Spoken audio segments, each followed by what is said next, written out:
This video has been sponsored by NordVPN. To find out more, please stay tuned to the end of the video.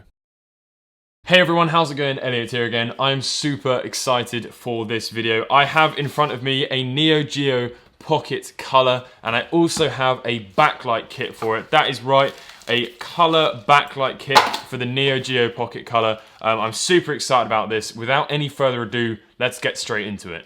So in my opinion, the Neo-Geo Pocket Color is one of the nicest consoles to have ever been made. It features SNK's lovely clicky joystick feel, and all the buttons are very nice. The screen technology is very similar to that of the Game Boy Color. In fact, it's made by Sharp as well. So this is a kit that I bought for £45. I will leave the link to it in the description below. I haven't installed it yet. There aren't actually any instructions on how to do it that were included or anything like that. Let's go ahead and take this apart. The Neo-Geo Pocket Color is a very easy thing to take apart, so I'm not going to speed this up. Here is the screen. We'll do a quick before and after comparison at the end of this, but obviously this screen is fine if you're playing it in the direct sunlight, or like me and you're in a studio. I mean, right there, obviously that looks pretty good, but I don't always have studio lighting, and it's meant to be a portable device, so taking this thing apart is very simple. It's all Phillips screws around the outside, apart from one tri-wing screwdriver. So likelihood is, if you're doing this modification, you're probably going to have a tri-wing screwdriver lying around. Once you have taken the back off, there's actually 3 screws on the back of the Neo-Geo Pocket. However, this one here for me is missing. Obviously someone has taken this apart before me. So go ahead and remove those 2 screws. Once you've removed those 3 screws, next thing you need to do is flip it over, and we're going to remove the little joystick cap here. Now, because obviously my one has been taken apart before, chances are it's probably quite easy to pull off, and it is. So that just comes off. It's not glued on, it's just pressured on. And then after that, do not yank the board. The screen is adhered to the shell, and the ribbon cable is obviously attached to the motherboard. So just go up from this corner, there's nothing here. The speaker is also clipped in, so just pull that out, and then you'll be able to undo the little sort of bail lock here. If we just get our fingernail under that, it will come down, and then that screen will come out. So once you have removed the motherboard from the Neo-Geo shell, go ahead and just remove the front screen. Just do that by twisting gently on the shell, and the screen will pop out. Now what we need to do is start reassembling everything with the new screen assembly. Now there's no instructions on how to do this, so I guess I'm just going to be doing this sort of by my prior knowledge and experience. I have seen one photo where this bezel chin sort of thing on the screen is at the bottom. So what you're going to need to do is take this acrylic sort of perspex shield, and that is going to go in there first. That is the first step you're going to do. Also included in the kit is this slightly smaller little perspex thing, but don't put that in just yet.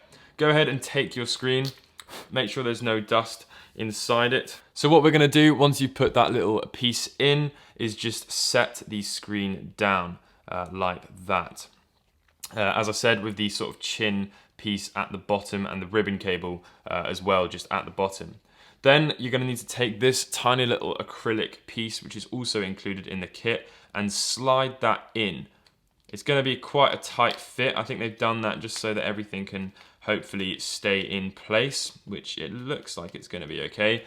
Just to help it hold it down, I'm going to be putting Kapton tape across the back of the screen. That also is going to help it just avoid any sort of potential shorts that might arise from the fact that there's a big sheet of metal now at the back of this thing. So the next thing to do is put this PCB in. So to do this, bend the ribbon cable down. Don't bend it too tightly. It doesn't need to be super tight. So just a little bit, enough so that you've still got a little bit of a curve in the ribbon cable there, as you can see.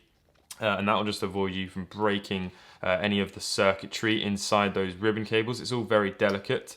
And what we're going to need to do now is attach this board. So pins side down. Make sure that the pins on the ribbon cable are facing down. Just put that ribbon cable in there, close the little lock, If it's not seated all the way in, your backlight might not turn on, so just make sure you're doing that correctly. Next up is this little ribbon cable. Again, pins down, make sure that those pins are facing down, otherwise you won't have an image on the screen.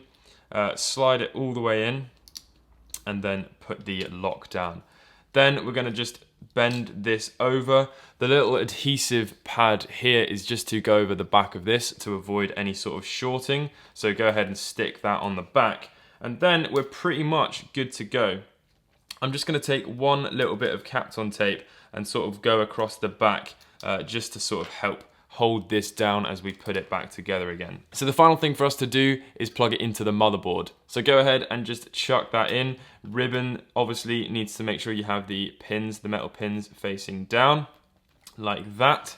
And then put all your buttons back in. This is a little bit of a fiddly task.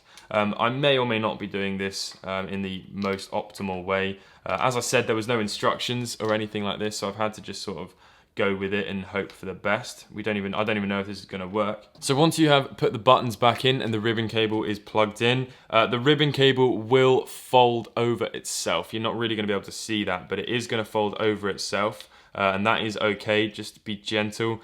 You're going to need to clip the little speaker back in, which again shouldn't be too difficult.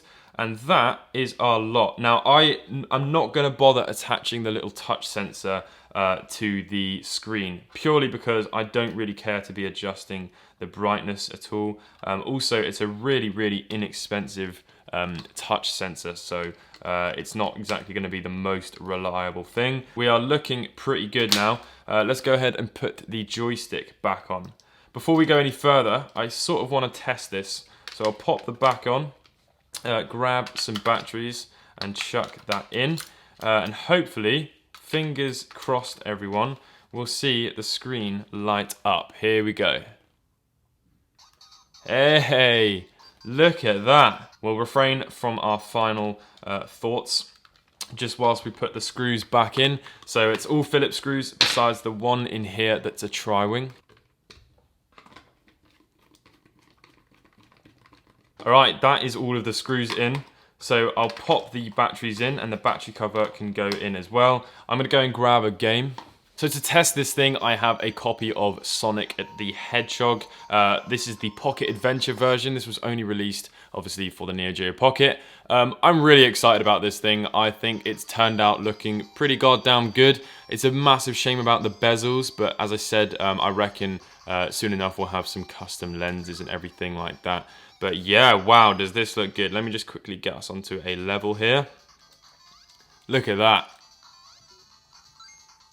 Absolutely incredible. I can't see any sort of ghosting on there. Obviously, this screen is a lot smaller than the original one. The dimensions are not the same, so you have to take that into consideration. I think the best part of this is it's 40 quid. For a massive difference in your experience that you're going to be having with this thing.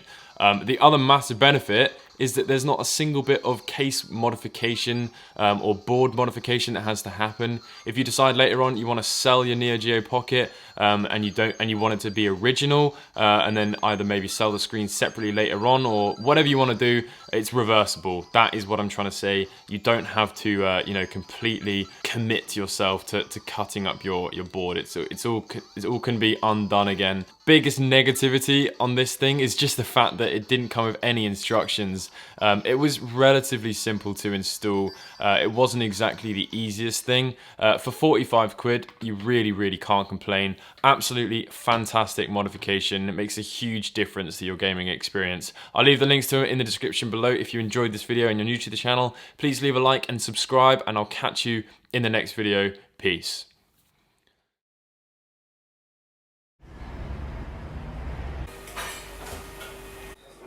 Hey, this video has been sponsored by NordVPN. A VPN is a program that redirects your data that comes in and out of your devices from the internet. This process is very secure and safe and protects your data, especially when using public Wi-Fi.